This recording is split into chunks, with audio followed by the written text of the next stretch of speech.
Hey ladies and gentlemen, Mr. Anderson back to talk to you today about section 6.2.2 from our CPM ebook, and everything I'm going to do today involves quite a bit of play and experience. So I'm going to encourage you to have this ebook open and be ready to utilize some of these e-tools that are present, because I really do think they are going to enhance your experience. Our goal today is to talk about a measurement for the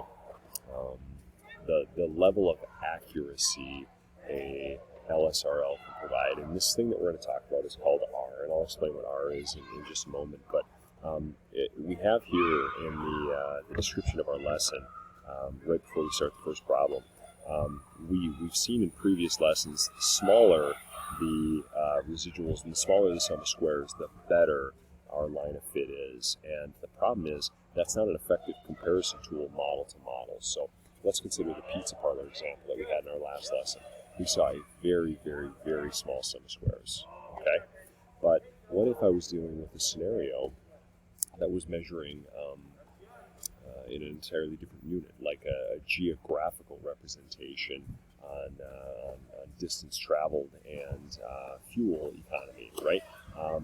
I might be dealing with things in several hundreds or even thousands of miles, and those residuals would never have a chance to be even close to as small as the cost differential for a pizza topping. So model to model, we need something to compare, and that's where R comes in, okay? And we have this thing called a correlation coefficient. It's actually called Pearson's product moment correlation coefficient. And it is R, and it is a measure of how little or how much our data is around our LSRL. Really, really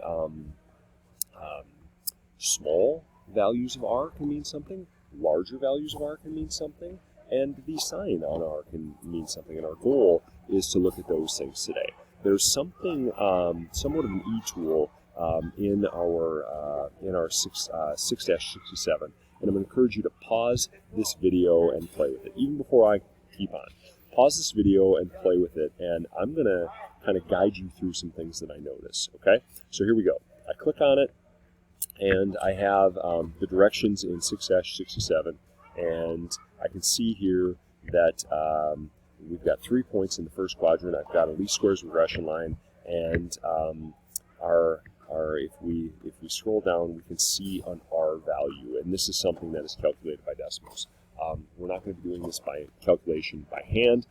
If you have a different teacher, he or she may instruct you to do this, but statistically this is done with software. And for my students, this will be no exception. So here's what I'd like you to do. Goof around with these 3 points. Pause this video if you need. Goof around with these 3 points. Move them, drag them, drop them, okay? And watch what happens to the R value, right? Watch what happens to this number right here. What kinds of things can it be, okay? So what I'm seeing right now is that my R is a decimal. That's what I'm noticing. No matter where I put these, I get a decimal. I don't, I'm getting pretty gosh darn close. Ooh, that's a number that's really close to 1, but it's not bigger than 1. What if I do something like this? Oh, it's getting closer to 1, but it's not getting bigger than 1. Okay, so it looks like R might have a limit or a boundary at 1. Interesting. Okay, that's good to know. But that, and it's positive. Oh, sorry, it's positive. And I'm noticing there that my trend is positive, right? I'm increasing from left to right. Well, I can kind of do something similar to this direction as well, right? Now I made R negative, right? Do something like this, and I drag this point farther away. R is less negative, right? R is getting closer to 0 as I drag that away. And as I do that, it went back to positive. And now it's less negative. Ooh, okay, we're getting close. Okay, still negative. Ooh, really small there. Really small there. Looks like I'm kind of inching in on 0. Trying to get close to 0. I can't. But it looks like R might be able to be 0. Interesting. But then, of course, I can kind of line these things up and watch what happens. Right? There's that value of R that's really, really close to -1. Okay? And that's some of our discussion points that we're going to find here. And I've already got these things loaded up in our notes. What happens to the value as R gets value of R as points get closer to that line of fit? Well, that line of fit is the value of R goes like -1 or +1. It gets pretty polar. But residuals get smaller, but R moves away from 0. What it's saying, as the points get a little more random and that line has to kind of like spread out a little bit, the value of R is getting close to 0. It looks like the largest possible value of R was 1, the smallest was -1, and can R be positive, negative, or 0? Yeah, of course it can. And I've got a little bit of a continuum here, as we've got like a negative correlation and a positive correlation. When that sign on R is negative or positive, we can have no correlation when R is 0. We even have these things like sometimes some texts will call this a perfect, F-E-C-T, perfect positive. And maybe this is called a perfect negative then, if you like. We don't see these things. We don't see these things in the wild, so to speak, when collecting data. If you get a perfect positive or perfect negative R, you should check your math or check your data, because it doesn't happen, right? But then the other thing that I'm going to add about this is I've got the arrows for directionality here. When we've got an R value that's close to 0, it's a pretty weak correlation, but R gets stronger as we move to the poles, as we go out toward +1 and -1. And as R gets away from 0, as R moves away from 0, that's what it indicates that we're dealing with a strong correlation, as long as that linear model is appropriate there. Okay?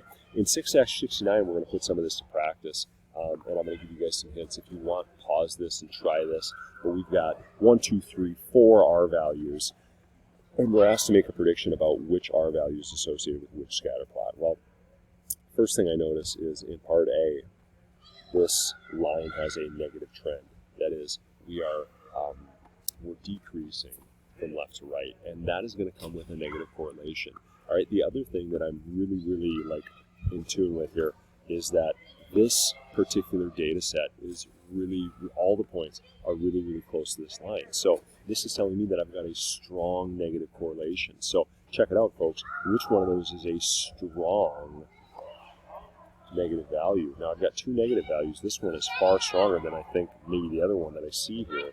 I would call this one my -0.9. Now that to me says that this one's got to be -0.6. Let's see if we can go why. Okay, yeah, it's definitely negative, and the slope is, more negative than the slope in A. But why is the R value then less negative, right? Why is it closer to 0? Well, the answer to that is because the points are further from the line, right? I'd have a larger residuals in those cases, okay? So the points are further from the line, and that dilutes my R value a little bit, okay? We've got 2 more. We've got B and C, and it looks like I've got 0.1 and 0.6 remaining. Both of these things, ladies and gents, are going to be positive, right? Because we looking at B and C, we increase from left to right, and in this particular case, we've got to kind of look at which one contains data that is maybe further from my line, and I'm looking kind of up here. Oh man, look at how many of those. They're kind of far from that line of best fit. Same thing with all of these. Yeah, that one's pretty close, but I don't know how much that helps. I'd call this one my 0.1, and now by default, by process of elimination, this one would be my 0.6. I've got 2 values that are pretty close. This one's pretty close. Again, dealing with something that's pretty close, kind of a smaller residual. So that's how I would calculate that or mentally predict that. One last problem we're going to check out here. All right, we've got 6-71 here, and we completed an investigation, and all the way back in the first unit we ever did that helped Robbie use a viewing tube to see a football game. The data is shown in the table below. I've got that data here for us, and we've got an LSRL. This should be Y hat. Sorry about that. That's okay. It just means we make a prediction. 1.66 plus 0.13x. Find the correlation coefficient. Is it strong or weak? Well, real fast, folks, I'm going to go back to our CPM ebook, and this is problem 6-71.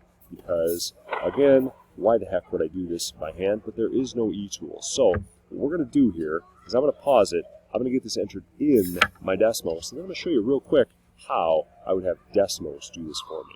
Because doing this by hand is no fun, and it's not something we're going to focus on in this course. Okay, so I have all of our data put in. Now it's time to find out. So first things first, I went to Desmos, I added a table, and I typed in our data. Check for errors, make sure you've got a good things typed in correctly. Also, double check, and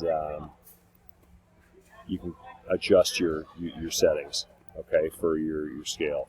I might even just do that a little bit. But there we go. You can see all my data in there. And right now it's looking like a linear model is going to be a pretty gosh darn good fit here. So let's go ahead and check it out. I've got y, and this is what I'm going to do. I'm going to use the tilde key. Oops, I'm sorry. y1, and then I'm going to use the tilde key. And I'm just going to put in our linear model, except when I do this, it's going to be mx plus b. Now here's what Desmos throws in here. It does the LSRL for me, and it gives me the slope of that linear model, as well as that R value, 0.9972. I'm just going to write that down. R is equal to 0.9972. Now, the first thing I notice is that just like we saw before, I can plot those residuals, and look at how small all of those residuals are. That's pretty gosh darn good. It means my model's probably pretty good. If I go down here, whoops, I'm sorry, I'm trying to zoom in here.